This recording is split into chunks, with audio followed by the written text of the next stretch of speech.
মা মানে মমতা, মা মানে ক্ষমতা, মা মানে নিরাপত্তা, মা মানে নিশ্চয়তা, আশ্রয়দাতা, মা মানে সকল আশা, মা মানে এক বুক ভালোবাসা।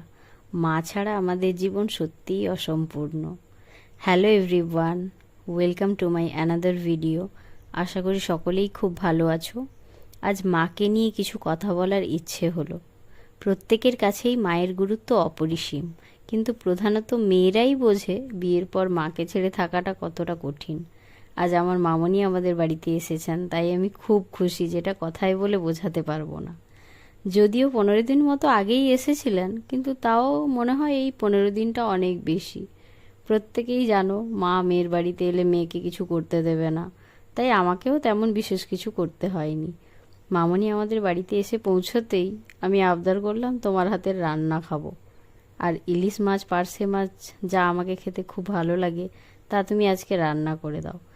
আমার মামনি কিন্তু ইলিশ মাছের মাথা দিয়ে কচু শাকের ঘন্টটা খুব সুন্দর বানান, তাই আমাদের বাড়িতে যে জেঠিমা আসেন ওনাকে বললাম কচু শাক এনে দিতে।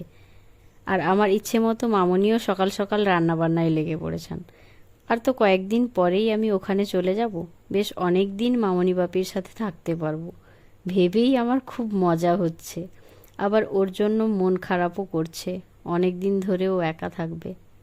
যদিও মাঝে মাঝেই ওখানে যাবে, কিন্তু কাজ ছেড়ে তো সব সময় যাওয়া সম্ভব হবে না, তাই ছুটির দিন দেখেই যাবে।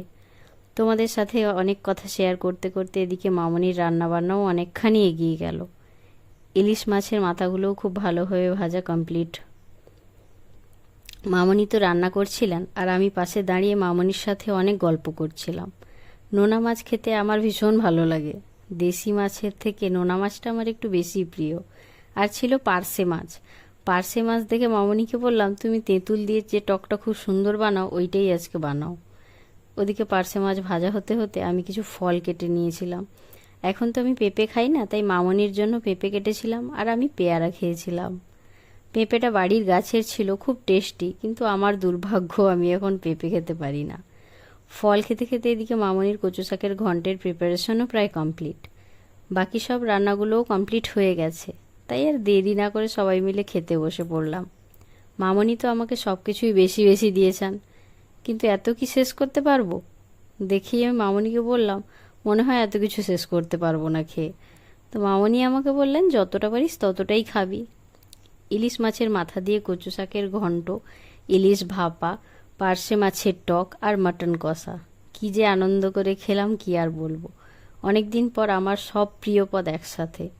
ভাত বেশি খেতে পারিনি, শুধুমাত্র তরকারিগুলো খেয়েই পেট ভরে গেছে, তবে খুব তৃপ্তি সহকারে খেয়েছিলাম। খাওয়া দাওয়া শেষ করে বেশ অনেকক্ষণ ঘুমিয়েছিলাম সবাই মিলে। আর বিকেলে উঠে মামনির সাথে গল্পে বসেছিলাম। রাতের বেলাও আবদার করলাম পরোটা, ছোলার ডালের তরকারি আর সিমাইয়ের পায়েস বানানোর জন্য। এখন আমার মিষ্টি খেতে খুব ভালো লাগে, তাই সিমাইয়ের পায়েসটা খুব খেতে ভালো লাগছিল। আজকের ভিডিওটা এখানেই শেষ করছি। দেখা হচ্ছে পরের ভিডিওতে। ততক্ষণ সবাই ভালো থেকো, সুস্থ থেকো। আর ভিডিওটি যদি ভালো লেগে থাকে তাহলে প্লিজ লাইক কমেন্ট করে দিও। পেজটিতে যদি নতুন হয়ে থাকো তাহলে প্লিজ পেজটিকে ফলো করে দিও। আর যদি ভিডিওটি ইউটিউবে দেখে থাকো তাহলে প্লিজ চ্যানেলটিকে সাবস্ক্রাইব করে দিও। সবাইকে অসংখ্য ধন্যবাদ।